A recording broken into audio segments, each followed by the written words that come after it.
right, we have a lot of viewers who are pickleball instructors, and whether you're working professionally as a pickleball coach who's trying to make a living at it, whether you're someone who volunteers and helps out, whether you introduce the game, whether you help players get better, whatever you might be doing, if you're someone who is teaching others to play pickleball, then I got a couple tips for you.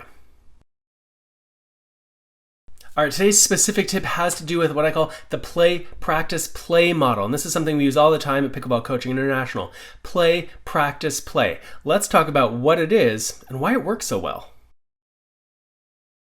Okay, so first off, if you've ever been to a pickleball clinic or taken a pickleball lesson, there is nothing, well, worse. I guess that's not totally true, but it's pretty bad when you show up to your pickleball lesson and you've never met this coach before, this instructor, maybe it's in a group lesson, maybe it's in a private lesson setting, and they come out to you and they say, okay, today we are going to work on X. Today we're going to work on your backhand. Today we're going to work on hitting with topspin. Today we're going to work on returns of serve, or today we're going to work on volleys.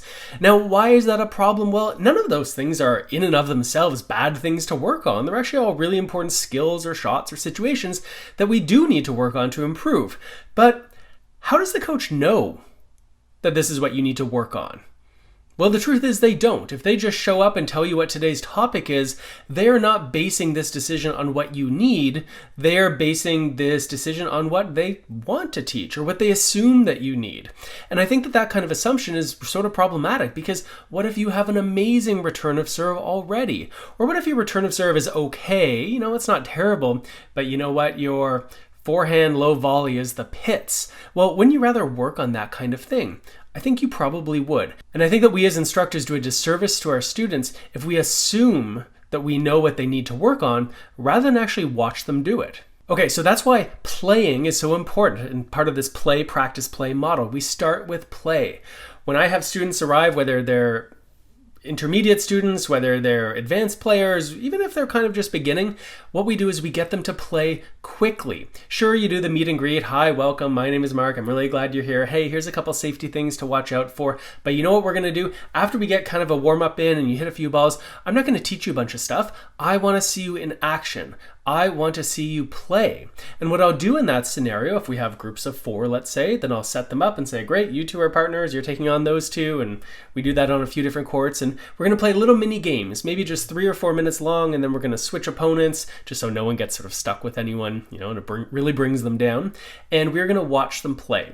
And if this is in a private lesson setting, let's say I just have one student, well, what I'm going to do is I'm going to sort of separate half of the court and pretend I've got a really great partner, and I'm going to separate their half of the court and say, oh, I'm not going to hit to your really great partner. We can only hit to each other.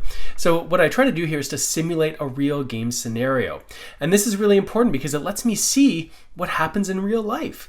Sometimes players will come and tell me they're so bad at something, and then I watch them really play and they're actually pretty good at it. Or sometimes they'll tell me that they're really good at something, and then I watch them play and it's not really true. Maybe they're good at it in a practice scenario where there's no pressure, but all of a sudden when things matter, they fall apart a little bit. So I want to know that, and I can only really know that if I watch the players play. Okay, so once they've played for a few minutes, right, they've played with different partners, they play in different scenarios, I've tested them out in different ways or watched them hit different kinds of shots. What I'm doing at this point is I am making notes, and maybe I could write them down if I want to take notes like that, or I could just be making these mental notes. What is it that I'm observing? What do I see from my students? If this is a group setting, I try to see, hey, is there something that's kind of like a common challenge that many of them are having, and that's good? Or maybe I'm just counting, right? I kind of have a feeling that today we're going to work on returns of serve, but you know what? I'm going to count how many of those returns of serve, I don't know, go to the middle of the court versus one side or another.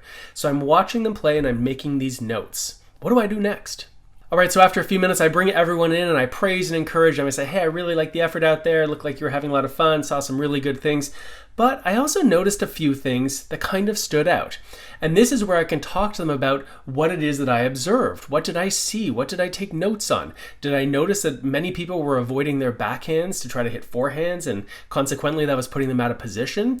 Did I notice that players were always going to a third shot drop instead of occasionally trying a third shot drive? Did I notice that the serves typically went to opponents' forehands, and most people here seem to like their forehands, and I didn't see many backhand returns being forced?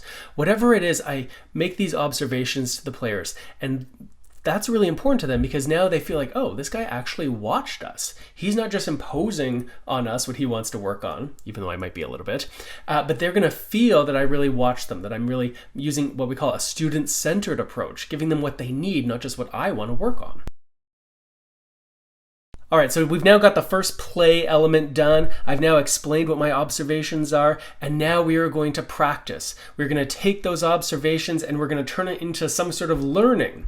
And maybe it's a technical skill like, hey, I noticed that we struggled to control the direction of our serves. Let's talk about how to control direction. Maybe it's a tactical skill. Hey, I noticed that too often we were sort of hitting to one person and then the other, and it's really important to isolate someone. Whatever it might be, this is where I do my teaching. This is where I introduce a topic based on what we just saw, tell them about the important teaching points, do a demonstration so they can see what it is we're looking for, and then I will set up some sort of activity to give them a chance to practice developing this new skill. And sometimes they call those new activities drills.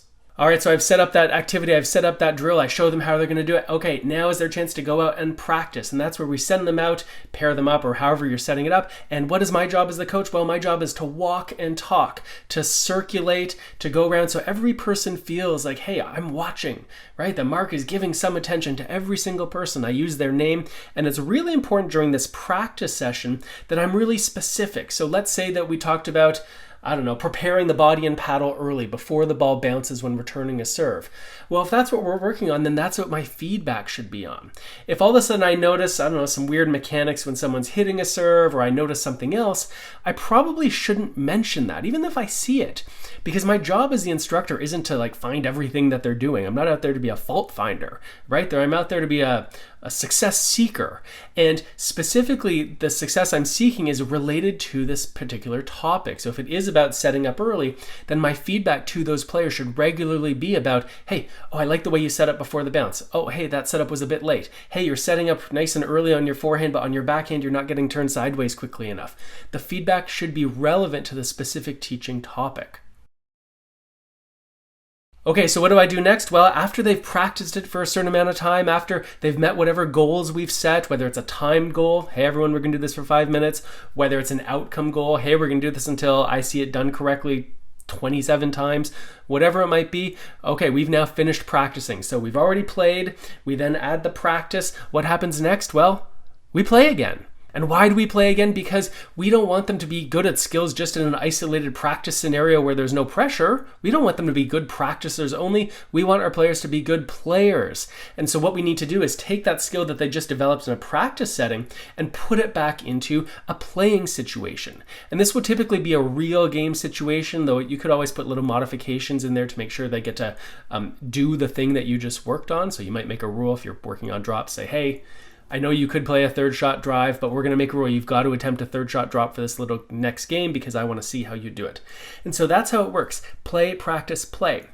And once they've done that second play phase, I, as the coach, I continue to observe, and I have to make a determination here. Did they get it? Have we seen enough improvement on the skill that we just worked on? And if they have, I say, great. What's another skill we can work on now that I observe that they might need some help with? Or do I observe that, no, they haven't really got it yet? Maybe we've made some improvements, but it's not enough. And so we've played, we practice, we play, and guess what we're going to do next? We're going to practice again. And it's going to be practicing the same skill if they need to get better at it still, or it's going to be working on a new skill that I'm going to introduce and talk about why it's important and blah, blah, blah. So that play, practice, play model works really well. It gets people playing right away. You get to observe them for real. You get them to work on something. You get to put it back in a game. And when your lesson ends on a play phase, right, everyone goes out to play because that's how the lesson should end, they have a lot more fun because playing pickleball is a lot of fun.